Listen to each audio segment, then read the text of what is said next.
15 seconds. That's about how long the pause was. Did it seem longer? Well, hopefully these 15 seconds vividly illustrate how, to imperfect humans, you and I, time is relative. What do we mean? Well, let's take you young ones, for example. Now, no doubt many of you recently started back school. You were out for about 2.5 months. That's 10 weeks, 70 days. Let's ask the question, did it go by slowly? Or did it go by meow? Fast.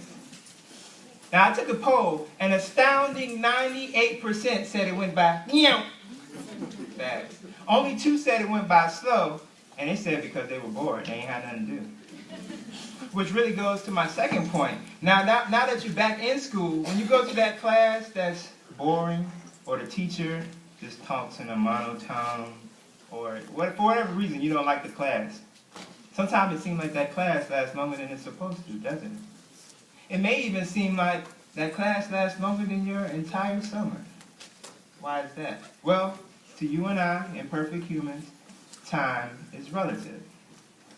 What about with Jehovah? Well, the Bible tells us that with Jehovah, one day is as 1,000 years. And yet 1,000 years is as one day. What does that even mean? Well, put simply, God Almighty, the Creator, is not pressured by the passing of time. Using that same figuring of time, a person who has lived for 80 years has been alive for only about 2 hours. Mankind has been in existence for only about 6 days. Talk about a rough week. And naturally, with the passing of time, we learn and we grow, mentally and physically. I've noticed this with myself in the past 5 years alone. No, I haven't grown any taller, but my outlook on life has really changed. For instance, 5 years ago, I didn't have any children. I wasn't married. I was engaged to a beautiful young sister, who is now my beautiful young wife. And during the courtship, we were talking, you ask those questions that are important. And she put the question to me. She said, do you have health insurance? Now, in this great nation that we live in, it's a serious deal. And it was 5 years ago. So she put the question to me. I said, well, I don't have any children. I'm not married. I just don't see, personally, I don't see the need to invest in that. Just in case I die, my parents get a large lump sum.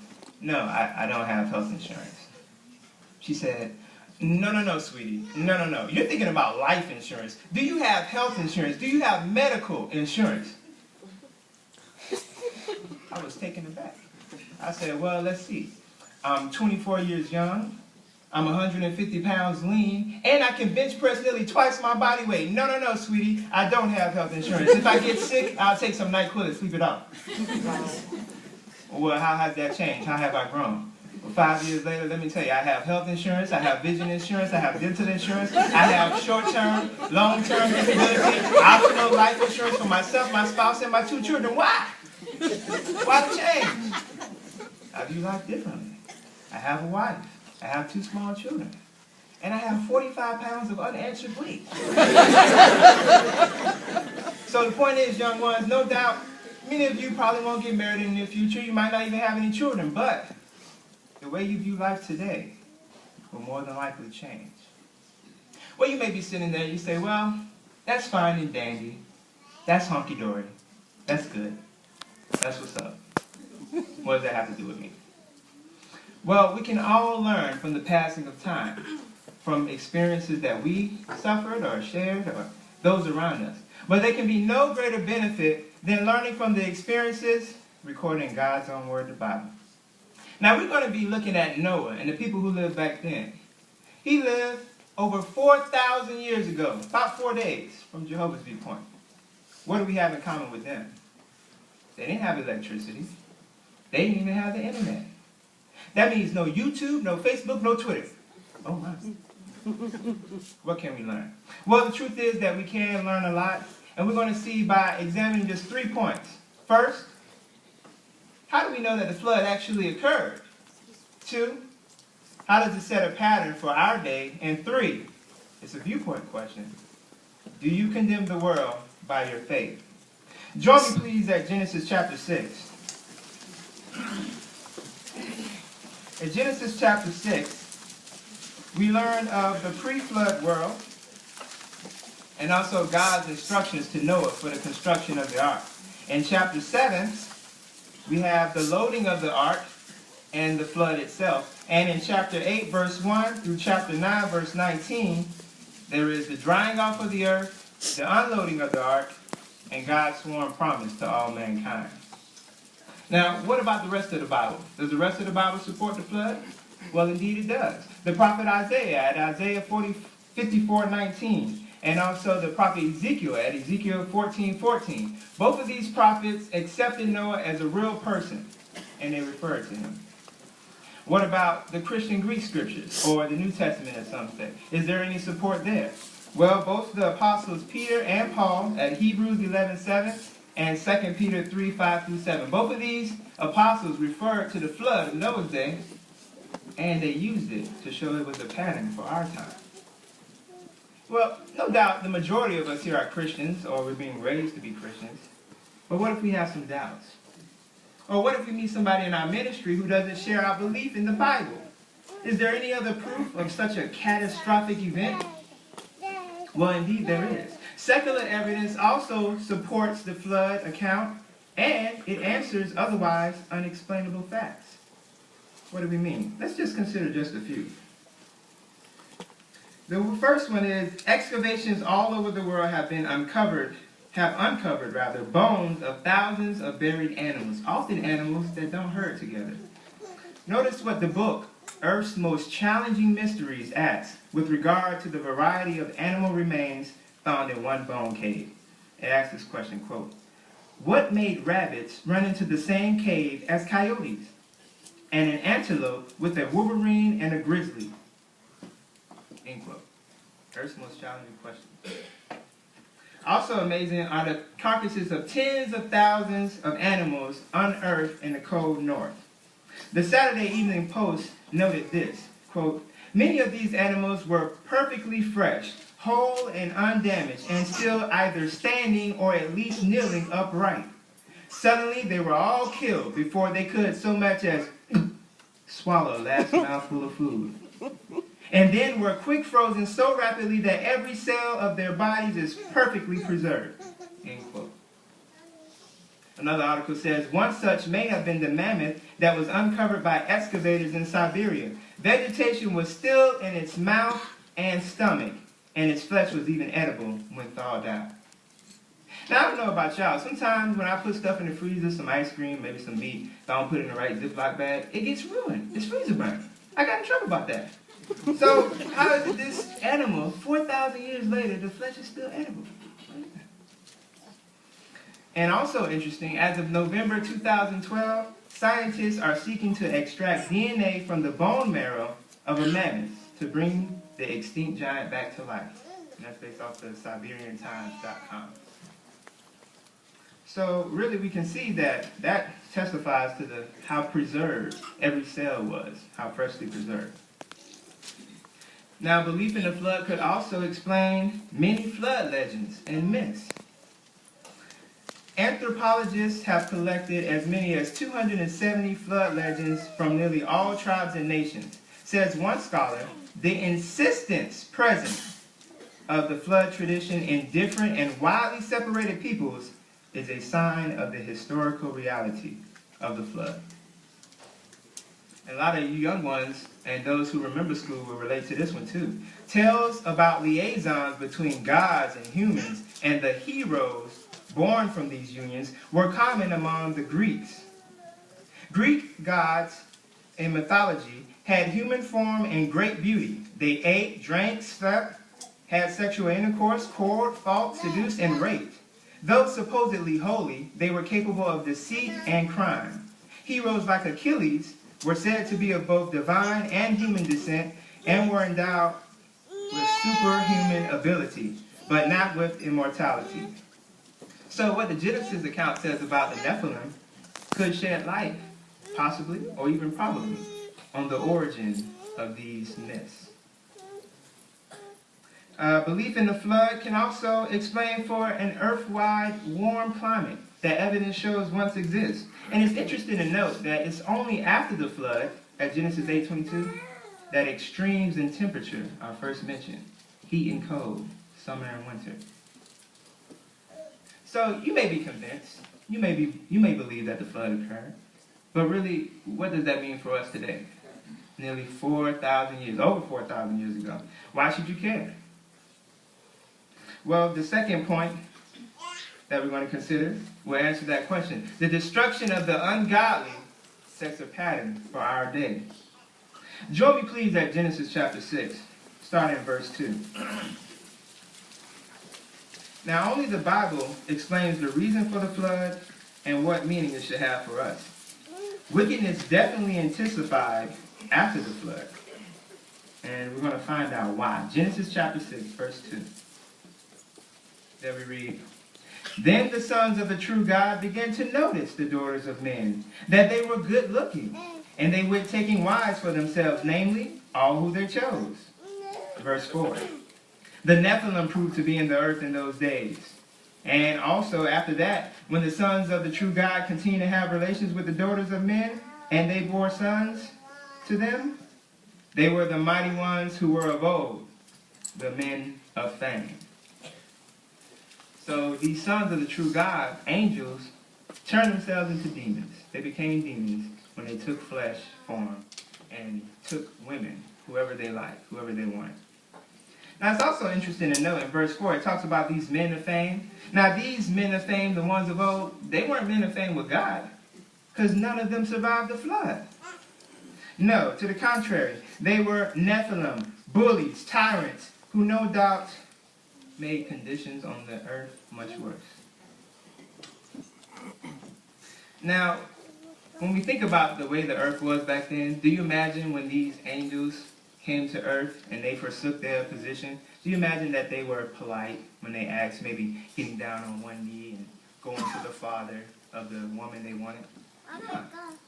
They took strong arm. So why would they observe or obey any other law of God or of man? Obviously, they were not. Join me please at Genesis chapter 6 if you still have it. We want to consider verse 5 and 11. And please take note of the repeated emphasis on extreme ungodliness. Genesis chapter 6 verse 5.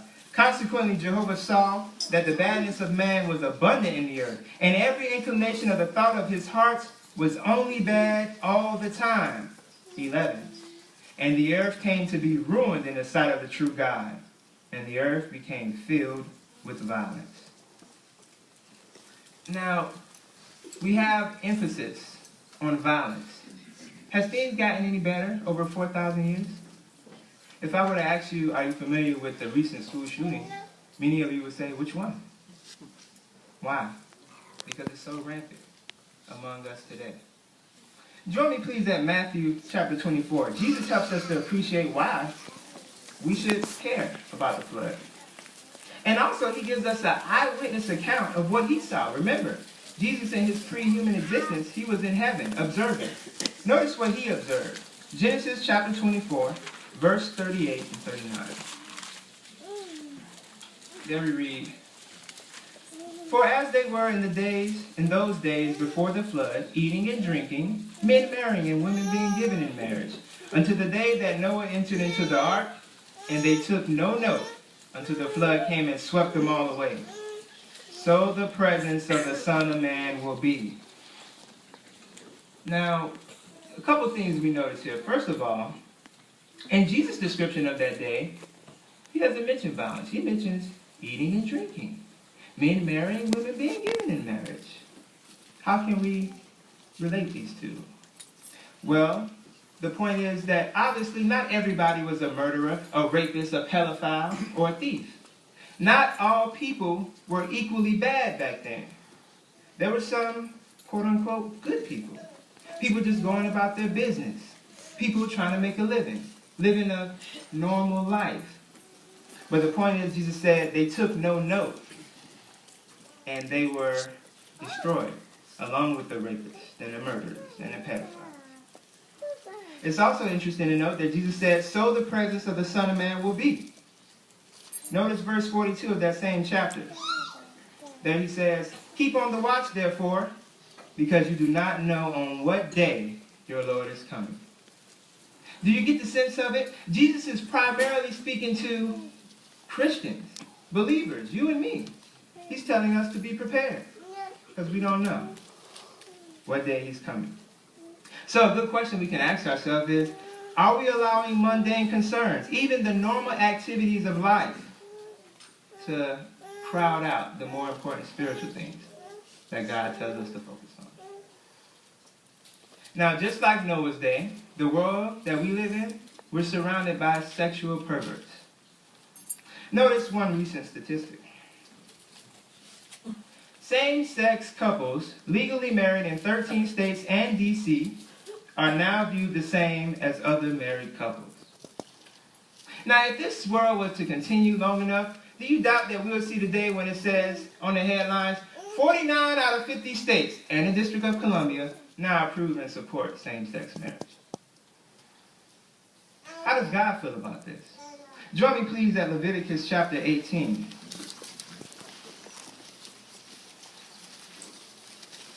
Leviticus chapter 18.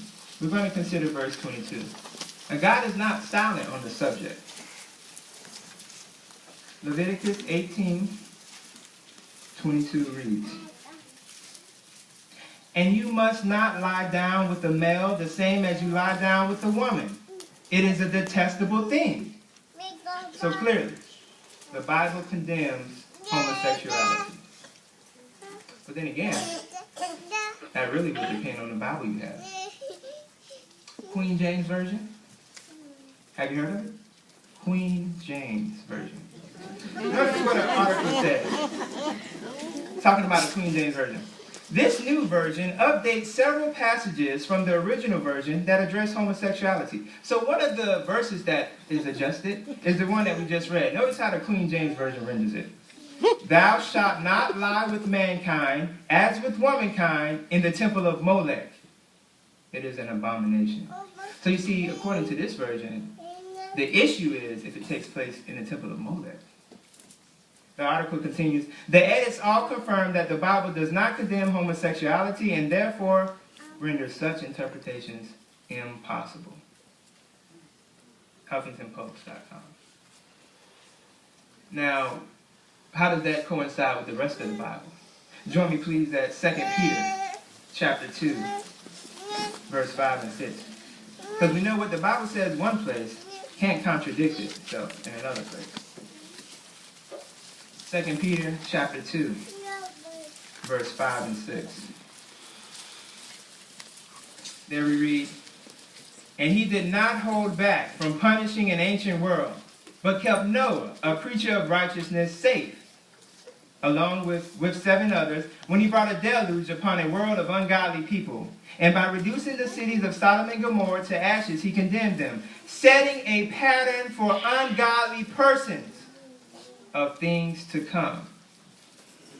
Is there any question about how God felt about those sexual perverts back then? Any questions? The Bible is clear. The Bible is clear. And really it's interesting because this same scripture, it had a principal application.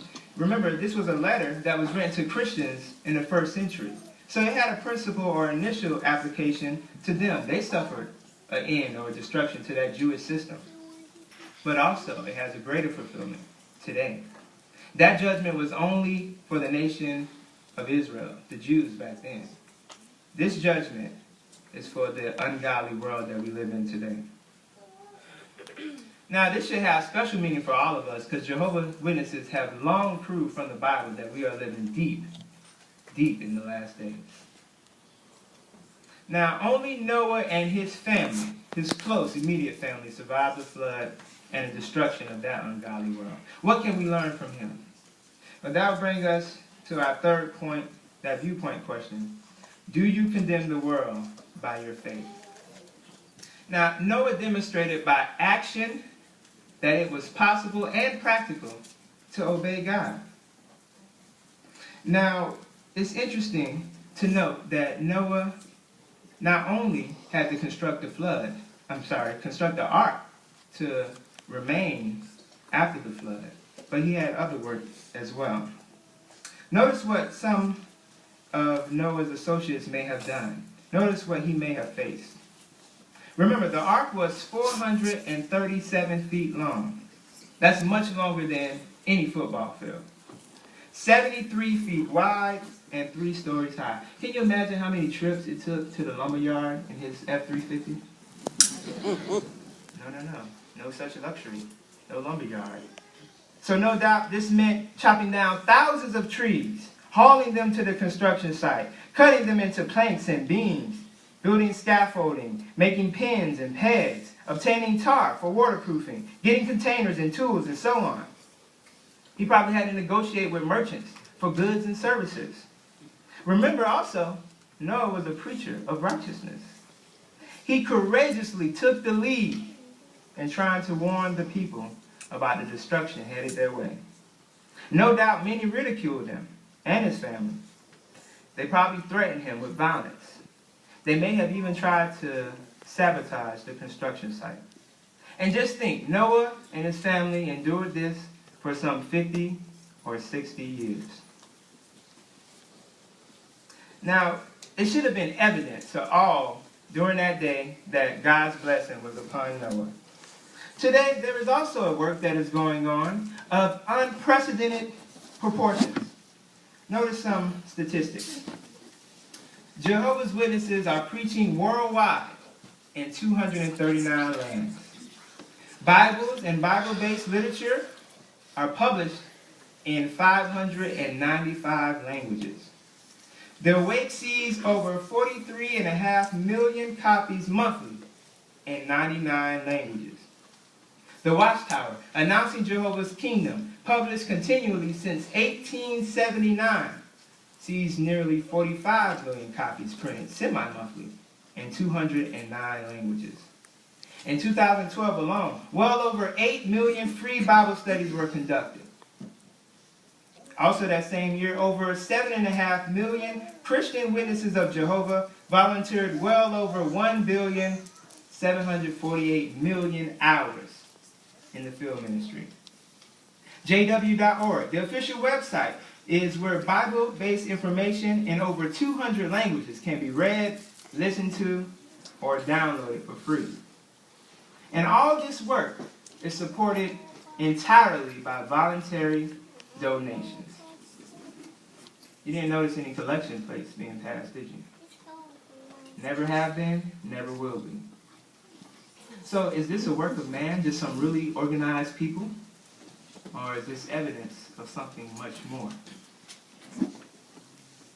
Now, at the Great Tribulation, just like in Noah's day, it would take unquestioning faith to survive. Noah and his family couldn't have any doubts. They really had unquestioning faith. The Bible says that Noah and his family did just so. They did just so. At the Great Tribulation, there will also be those who perish and those who survive. It will require unquestioning popularity, the latest fashion, the biggest 401k, the biggest house, most friends, most followers. No. Those things won't matter at all, will they? But yet, oddly, sometimes that's what people focus on the most. In the world around us, that's what they focus on the most. Really, those things won't matter at all. Again, there will be those who perish and those who survive. Into which category will you fall?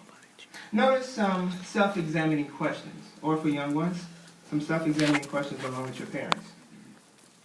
Like Noah, do you exert yourself as a preacher of righteousness? Are you diligently studying God's Word? You know, when I thought about that question, I thought about myself too. And a lot of people in this world, you know, a lot of people know statistics. They can tell us about the so-called stars or athletes, what year they came into the pro, how many points they have scored. And they know personal stuff too, what kind of house they got, where they live, what kind of car they drive, who they're married to. With reality TV, we can know the real facts about a lot of people. But yet, sometimes these same people, if you ask them to just explain a simple Bible prophecy, they look at you like, what am I, a scholar? Well, you may be a scholar. Maybe not a Bible scholar.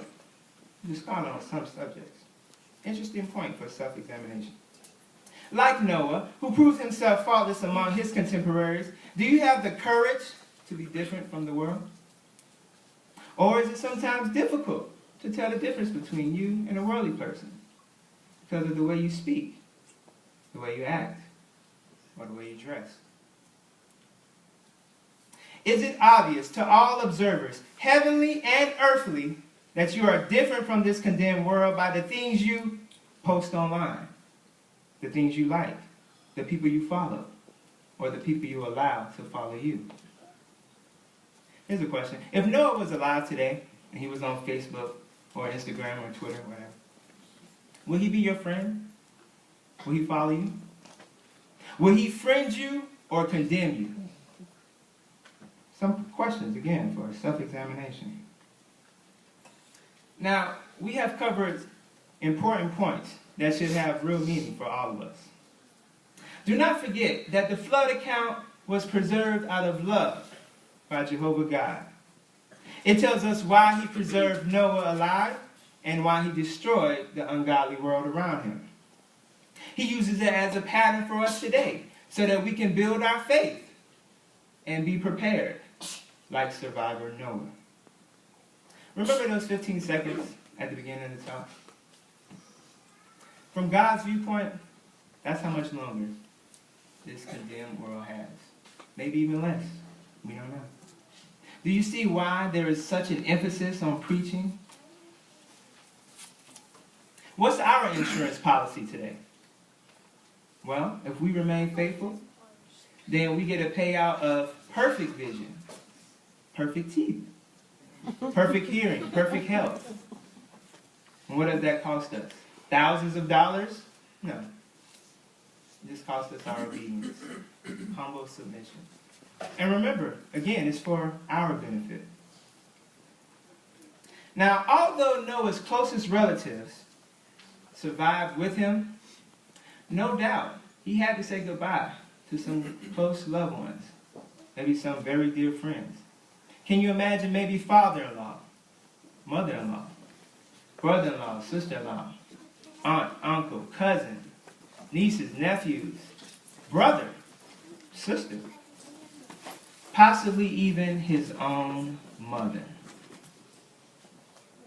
But still, the point is, Noah knew what he had to do. And no doubt he pleaded and begged with his relatives and his friends day after day. And he was very saddened that they did not respond. It's also interesting to note that not one young person, not one, survived the flood of Noah's day. No doubt they followed the bad example of the adults around them and their peers. Now, what a beautiful contrast we see today among Jehovah's people, both younger and older, putting God's kingdom first, zealously, making sacrifices, doing things that sometimes we don't want to do, but we know that our reward is coming. Yeah, we may be different. I remember CEO once said, I may be square today, but tomorrow I'll be around. Good point, good point. Now, that's true of the organization as a whole, God's people. But what about us individually? Will we be a survivor like Noah or a statistic? It is the will of our loving, merciful God, Jehovah, that you, like Noah, will be a survivor. And you will, if you recognize the flood of Noah's day has meaning for you.